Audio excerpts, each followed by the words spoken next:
sa Papa Dudut Stories, ikaw ay hindi nag-iisa.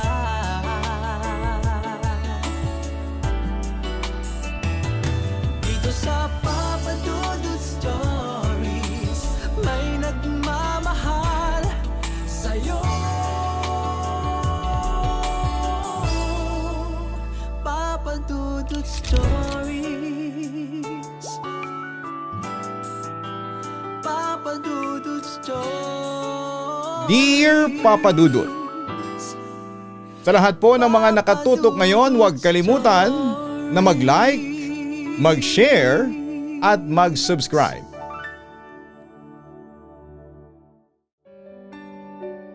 Hello at kumusta po kayong lahat? Tawagin niyo na lamang po ako sa pangalang Alaika. Nasa 30 plus na po ang edad ko. May asawa at mga anak. At dito kami nakatira sa San Jose del Monte, Bulacan. Pero noong kabataan ko ay sa Quezon City kami nakatira kasama ang mga magulang at kapatid ko. Isa ako sa mga loyal listener mo, Papa Dudut. Sisimulan ko ang kwento ko noong high school pa ako. Sabi kasi nila high school life daw ang pinakamasayang parte ng buhay natin. Dito marami tayong mararanasan. Makikilala at mararanasan ang unang tibok ng puso natin. Papa Dudut, masaya at hindi ko malilimutan ang yugto ng buhay kong ito. Sapagkat totoo ang sinasabi ng ilan na first love never dies. Ang tunay na pag-ibig ay hindi tumitingin sa kung ano ang meron at kung ano ang narating ng isang tao. Year 2001, second year high school ako noon sa Quezon City Academy nang makilala ko ang lalaking unang nagpatibok ng puso ko. Mula ako sa section Habakkuk. Habang ang lalaking yun naman ay taga section Esther. Ang school kasi namin ay isang building lang at ang klase ay nahahati noon sa pangumaga at panghapon. Iisang building lang din ang eskwelahan namin. At kahit na magkaiba kami ng section ng crush ko, ay magkatapat lang ang classroom namin at tanging koridor lang sa gitna ang naghihiwalay dito. Kaya kahit na bored na ako sa klase, kapag nasisilip ko siya sa kabilang classroom ay nabubuhayan ako ng loob. Samantala noong panahong yon ay usong-uso noon ang penmate dahil noong year 2001, wala pang only text noon. Magsusulatan kayong dalawa hanggang sa makilala ninyo ang isa't isa. Pero noong mga panahong yon ay hindi ako nagpapatol sa mga penmates kasi isa lang ang hinahangad kong maging penmate noon. Ang lalaking crush ko sa katapat na section. Isang araw ay mukhang dininig ng Diyos ang panalangin ko. Kasi bandang break time ay lumabas ang lalaking crush ko at lumapit ito sa akin. Tapos may inabot siya sa akin na sulat. Kinilig naman ako kasi dream come true kung magiging penmate ko ang crush ko. May nagpapabigay sa'yo nito, sabi ni crush. Nawalang excitement ko nang sabihin niya yon. Ha? Hindi to galing sa'yo? Tanong ko habang hindi ko maitago ang disappointment sa aking muka. Galing yan sa tropa ko si Arhel. Ayun siya, nasa likod ng upuan ko. Sabi niya sa akin sabay turo sa kinakaroonan ng Arhel. Sabi mo sa kanya, hindi ako nakikipag-penmate. Medyo mataray kong sagot nang hindi ko masyadong natipuhan yung Arhel. Aaminin kong hindi naman ako masyadong maganda at hindi rin naman pangit si Arhel. Katunayan, mas mistiso siya kumpara sa crush ko pero syempre mas type ko pa rin yung crush ko. Tanggapin mo na, sabi pa ng crush ko sa akin. Sabay ngiti nito. Nakaramdam naman ako ng kilig kaya kinuha ko na yung sulat sa kanya at nagpaalam na siya sa akin na babalik na siya sa classroom niya. Kasi dumating na ang teacher nila sa next subject. Samantala binuksan ko ang papel at ang nakasulat nga ay pwede ba kitang maging penmate, Alaika? Pumayag na rin ako noon para masubukan ang feeling na may nagpapadala ng sulat sa iyo. Hindi nagtagal ay nakilala ko na si Arhel. Masaya naman siyang ka-penmate at araw-araw kaming nagsusulatan. Pagpasok, may sulat na siyang inaabot sa akin. Tapos ay iabot ko yung response ko sa tuwing break time. At pagkatapos ng break time, andyan na naman yung response niya, and then before mag-uwian ay iaabot ko naman yung response ko. Papa Dudut, ganyan kami araw-araw. Nung una, nagtatanong lang ng kung ano-ano, hanggang sa nag-aya na siyang lumabas kami. Pumayag naman ako at pagkatapos ng class namin ay sumaglit kami sa katabing mall ng school namin sa North EDSA. Madalas akong ilibre ni Arhel sa paborito naming fast food. Tapos habang kumakain ay nagkwekwentuhan kami. Masayang kakwentuhan si Arhel, hindi mauubusan ng topic. At saka nagustuhan ko talaga sa kanya yung pagiging gentleman niya. Kaya hindi nagtagal ay lumapit ang loob namin sa isa't isa. Hanggang sa dumating ang araw na tinanong na niya kung pwede daw ba siyang manligaw. Pumayag naman ako na ligawan niya ako, Papa Dudut. Tandang-tanda ko pa noon. Madalas siyang magpapansin sa akin sa classroom niya. Ako naman ayon kinikilig at dahil siguro sa itsura at personality niya kaya madali akong nahulog kay Arhel. Subalit isang araw ay nalaman ko na rin na isa rin sa mga kaklase ko na transferee ay ka-penmate din niya at nililigawan din niya. Sa madaling salita, Papa Dudut, dalawa pala kaming nililigawan niya. At doon natapos ang pagiging penmate naming dalawa. Binalik ko sa kanya lahat ng sulat niya sa akin at tandang-tanda ko pa ang itsura niya noon nung ibalik ko lahat ng sulat niya at nang sinabi ko na busted na siya. Simula noon ay hindi na kami nagsusulatang dalawa, subalit sa tuwing break namin ay madalas siyang magpapansin. Ganon din sa tuwing may program sa school. Hindi rin maiwasan sa tuksuhin kami ng aking mga kaklase sa tuwing masasalubong namin ang isa't isa. Dumating ang araw na tapos na ang taon at kailangan naming magbakasyon. Unti-unti kong nakalimutan si Arhel at nabaling ulit ang atensyon sa dati kong crush, si Marco Antonio. Kasama ang aking kaklase pumasok kami sa silid-aralan ng Section Esther at doon sa harapan ng silid-aralan malapit sa blackboard ay nakapaskil ang mga litrato ng mga estudyante na nabibilang sa top 10 ng section na yon. Doon nga nagkagusto ulit ako kay Marco Antonio. Kaya hindi ko na rin napigilan ang sarili ko na kunin ang kanyang larawan. Itinago ko ang kanyang larawan nang sumunod na taon ng pasukan ay sabik ako sa unang araw ng klase. Dahil matagal ko na rin hindi nakikita ang aking crush. Lumipas sa mga araw nang kami ay third year high school na. Nagulat ako kasi section antimony na si Marco Antonio na siyang top section sa third year. Habang ako naman ay bumagsak sa second to the last section na kung tawagin ay section silver. Since magkaibang floor na kami ay hindi ko na nakikita pa si Marco Antonio. Samantalang itong si Arhel, nalagay sa section gold, ay nagpalipad sa aming section kaya naging magkaklase kami. Pero kahit na magpapansin siya sa akin ay deadma lang ako sa kanya. Isang araw ay nagkasabay sa kantin ng section namin at ang section ni Marco. Nakita ko siya at yun nga kinilig talaga ako ng sobra. Parang akong tanga, napalihim siyang sinusulyapan tapos kapag nagtatama ang paningin namin syempre umiiwas agad ako.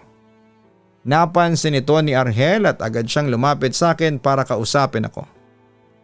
Alam mo Alayka, hindi ka type ni Marco. Hindi magkakagusto sa'yo. May pangaasar niyang wika sa akin. Sumimangot naman ako sa kanya. Paano ka naman nakakasiguro? Balik ko kay Arhel. May nililigawan na siyang iba. Pag-amin ni Arhel sa akin tungkol kay Marco. Papa Dudut, nung una talaga akala ko ay nagsisinungaling lang siya. Pero nabalitaan ko nga sa mga kaklase ko na meron ng araw nililigawan si Marco na mas maganda at mas matalino pa kaysa sa akin. Kaya parang nawala na ako ng confidence noon sa aking sarili at lalo pa akong na heartbroken nang mabalitaan ko ngang sinagot na si Marco ng babaeng nililigawan niya. Kaya unti-unti ko nang tinanggap sa sarili ko na imposibleng magustuhan ako ng crush ko. Tinigil ko na ang kahibangan ko pero hindi na ako nag-entertain ng manliligaw at nag-concentrate na lamang ako sa pag-aaral ko.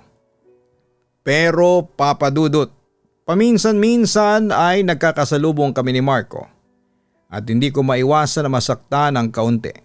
Pero iniisip ko na ganun lang ang buhay. Ang crush ay puppy love lang yan, hindi permanente. Lilipas din ang panahon na makakalimutan ko rin si Marco. Kaya naman nilibang ko na lamang ang sarili ko sa pagsasayaw. Naging bahagi ako noon ng dance troupe sa aming eskwelahan at madalas kaming mag-perform tuwing may program. At sa tuwing nagpe-perform ang aming grupo tuwing may program sa aming paaralan ay talaga namang ginagalingan ko dahil alam ko na nanonood siya. Hanggang sa mag 4th year high school na kami, section Malvar ako noon. Last section habang si Marco ay nasa section Abad Santos. Ang top section sa 4th year. Ito namang si Argel ayon magkaklase pa rin kami. Samantala dahil nauuso na noon ang texting at tinawag na ngang texting capital of the world ang Pilipinas, ay hindi na nauso pa ang penmate at kung merong gustong manligaw sa akin, ayun din dinadaan nila sa text. Pero syempre busted sila sa akin dahil secretly si Marco pa rin ang sinisigaw ng puso ko. Hanggang sa malaman kong single na ulit si Marco. Kaya gumawa ako ng paraan para makuha ang kanyang cellphone number tapos ay sinubukan ko siyang i-text. Kunwari wrong send pero nag-reply siya at kunwari todo sorry ako sa kanya. Pero pagkatapos noon ay naging textmate ko na si Marco. Hindi nga nagtagal ay naging magka-vibes na kaming dalawa at nakikita kami tuwing break time namin. At dahil CAT officer si Marco ay kilalang kilala siya ng mga staff ng school lalo na sa kantin. Yung head ng kantin si Aling Mary madalas akong itukso noon kay Marco. At ang sabi pa niya ay bagay kaming dalawa ni Marco kasi lume-level naman daw ang ganda ko sa kagwapuhan ng crush ko. Hanggang sa yun na nga naging love team kami noon. Kinalaunan ay nanligaw na siya sa akin at hindi ko na rin pinatagal at sinagot ko na rin siya. Pero hindi naman nagtagal ang aming relasyon dahil ewan ko ba, parang naglaho yung expectations ko. Mabait naman po si Marco kaso ang problema ang boring ng relasyon namin. Walang nagdadala. Parang hindi kami kaya nakipag-break na ako. Pero hindi ko alam na nasaktan pala noon si Marco kaya hindi na siya nagpapasok sa school. Hindi na rin ako naglakas ng loob para tanungin ang kanyang kapatid na pumasok sa paaralan na pinapasukan namin kung bakit hindi na pumapasok ang kuya niya. Hanggang sa dumating ang araw ng aking pagkatapos sa high school. Hindi na kami nagkita at hindi ko na alam kung ano ang balita at nangyari sa kanya. Dumating ang araw ng kolehiyo na ako. Pero hindi pa rin ako nawala ng pag-asa na muli kaming magkikita ni Marco. Kaya naman tuwing uwian madalas akong dumadaan sa kalye na malapit sa bahay nila kahit na alam ko na mapapalayo ako. Pero hindi naman kami nagkikita. Minsan sa pagdaan ko sa kalye na malapit sa kanila. Umuulan noon ay muli kaming nagkasalubong. Tinawag naman niya ako sa pangalan ko at syempre lumingon ako. Pero dahil nga sa umuulan noon ay hindi na kami nakapag-usap pa. Papa Dudut. Yun ang huling pagkikita namin at hindi na nga nasundan yon. Kahit na may cellphone number ako ng kapatid niya ay hindi ko na siya nagawang kumustahin sa kapatid niya. Kahit na kapatid niya mismo ay ka-text ko, tuluyan ko na nga siyang nakalimutan. Lumipas ang taon at hindi na muli kaming nagkita. Nagkaroon na rin ako ng manliligaw, kaklase ko si Paul, and fast forward, natutunan ko na siyang mahalin at naging kami noong pareho na kaming second year college. Madalas niya akong ihatid sa tuwing uwian pero hanggang sa kanto lang. Hindi ko pa siya pinapakilala sa mga magulang ko dahil natatakot ako. Hindi naman lingid sa kaalaman ng boyfriend ko na meron ako naging high school sweetheart na hindi ko malilimutan dahil madalas kong ikwento sa kanya ito. At alam din naman niya na ito ang first love ko. Minsan may nagaganap na programa sa aming universidad na pinapasukan. Habang nanonood kami ay naitanong niya kung paano kung isang araw magkita ulit kayo ni Marco. Ang tanong niya sa akin. Ang laki ng mundong ito, imposible na magkita pa ulit kami. At saka kung magkita man kami, wala na akong pakialam kasi ikaw na ang boyfriend ko. Ikaw ang mahal ko at hindi na siya. Ang sagot ko. Satisfied naman si Paul sa kasagutan ko. Papadudot lumipas sa mga panahon na kay Paul ang umikot ang buhay ko. Hindi nagkaroon ng problema sa aming relasyon. Siya ang partner ko na wala ka nang hihilingin pa. Mabait, sweet, may paggalang sa mga babae, maasikaso, lahat ay nasa kanya. Tumungtong kami ng 4th year college kahit parehas kami ng kapatid ko ng universidad na pinapasukan na hindi nalaman ng kapatid ko na may boyfriend ako na kaklase ko. Dahil ginagalang ng boyfriend ko ang desisyon ko na huwag ipaalam ang relasyon naming dalawa.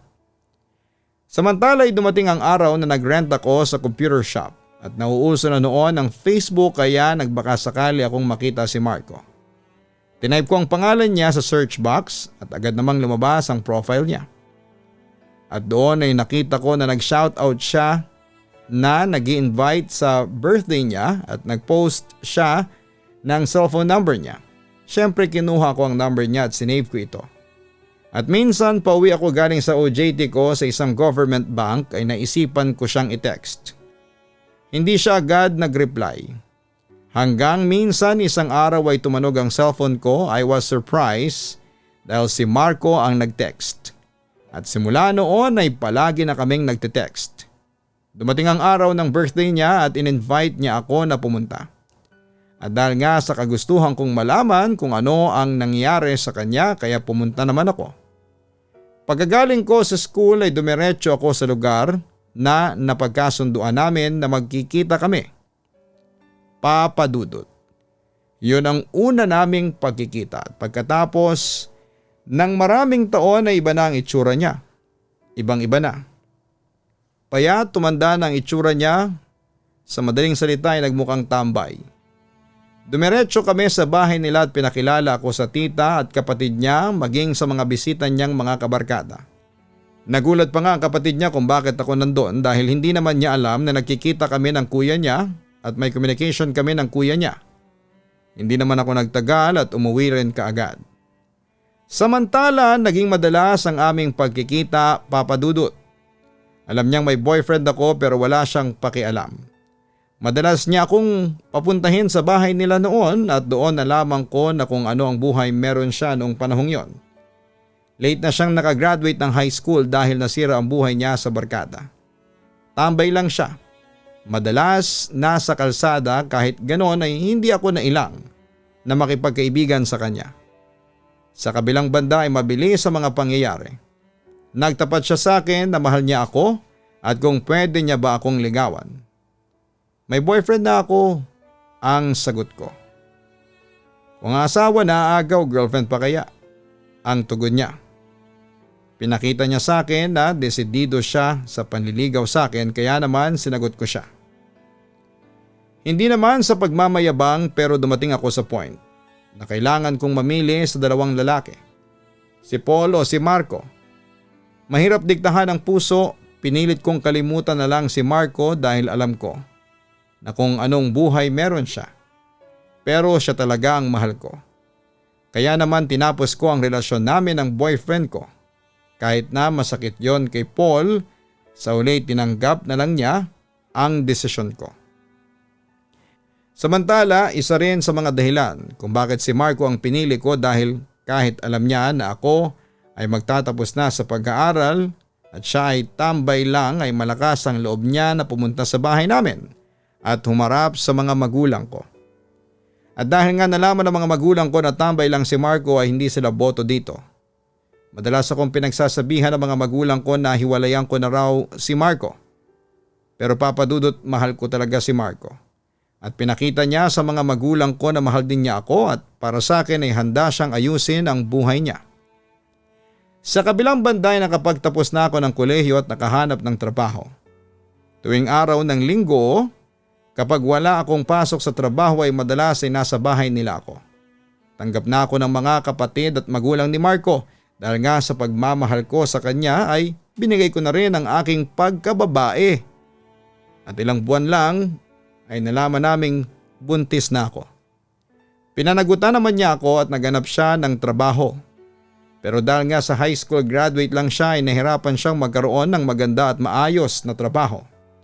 Kaya sinasama na lang siya ng tatay ko sa pagkakarpentero. At ako naman ay nagtatrabaho hanggat kaya ko pa at hindi ko pa kabuwanan.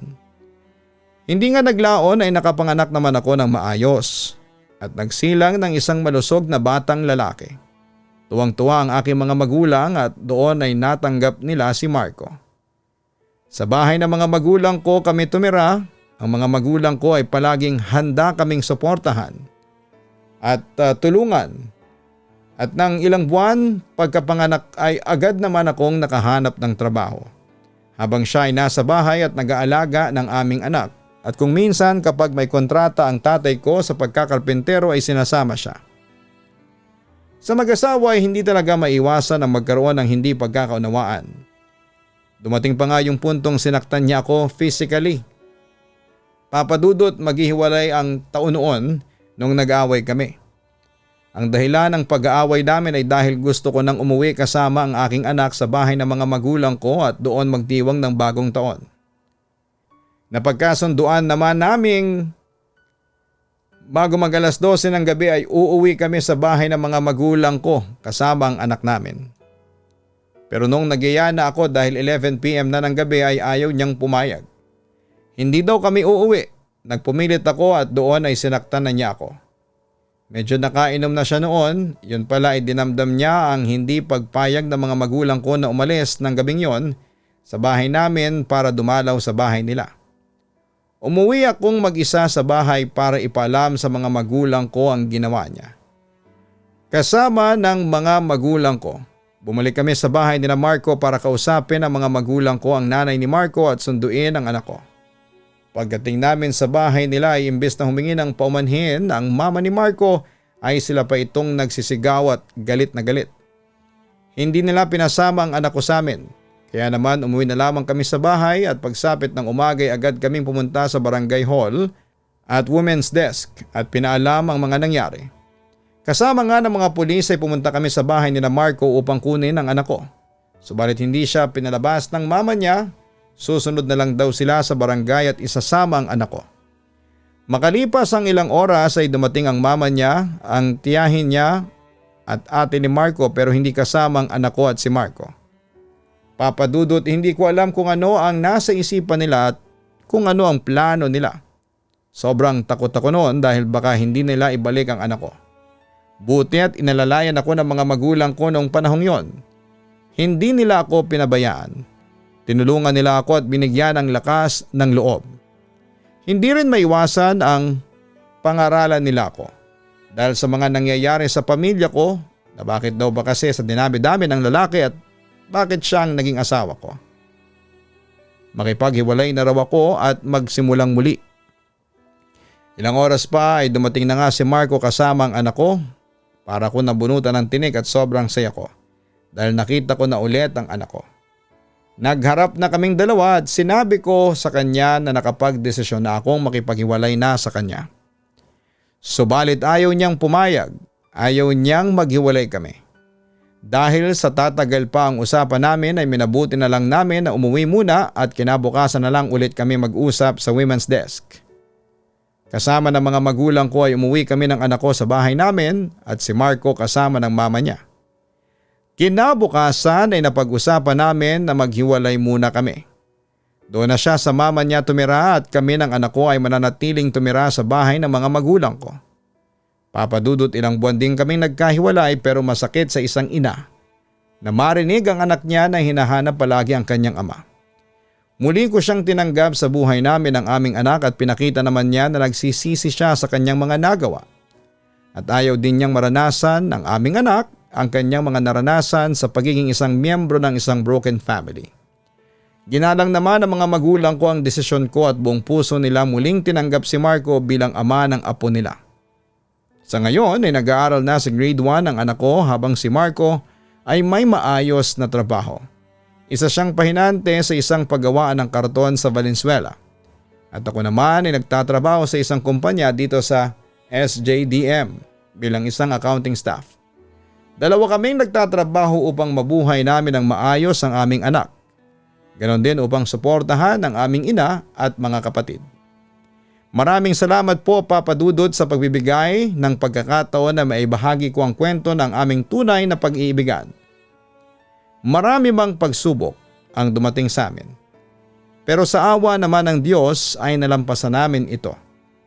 Muli, God bless and more power po sa inyo. Lubos na gumagalang, Alaika. Maraming salamat kay Alaika sa pagbabahagi mo ng iyong kwento sa aming programa. Ang buhay pag-ibig ay hindi yan palagi masaya ha. Darating at darating kayo sa mga pagsubok. Pero kung matibay ang inyong pagmamahalan at marunong kayong umunawa sa isa't isa, mabilis ninyong malalampasan ito. At natutuwa naman kami na marinig mula sa inyo na kayo pa rin ni Marco sa kabila ng mga pinagdaanan ninyong mga challenges. Muli dalangin namin na darating ang mas maayos at matiwasay na buhay sa inyo bilang mag-asawa.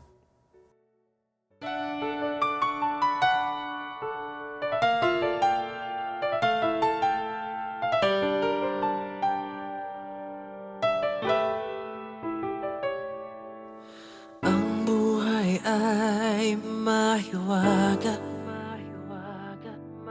laging may lungkot at saya. Sa Papa Dudut Stories, laging may karamay ka.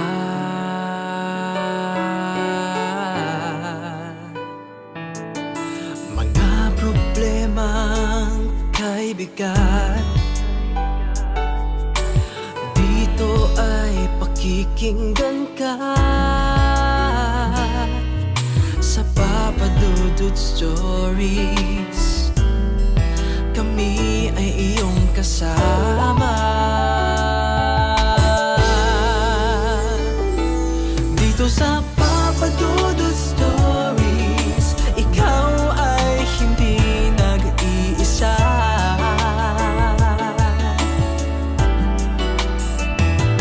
Dito sa Papa Dudut Stories, may nagmamahal sa'yo. Papa Dudut Stories, Papa Dudut Stories,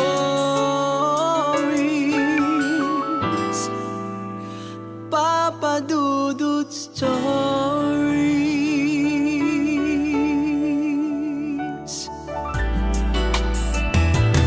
Dito sa Papa Dudut Stories, may nagmamahal sa'yo. Papa Dudut Stories, Papa Dudut Stories. Hello mga ka-online, si Papa Dudut po ito. Nag-enjoy ka ba sa ating kwento ngayong araw? Huwag kalimutan na i-share, mag-like at mag-subscribe. Maraming salamat po.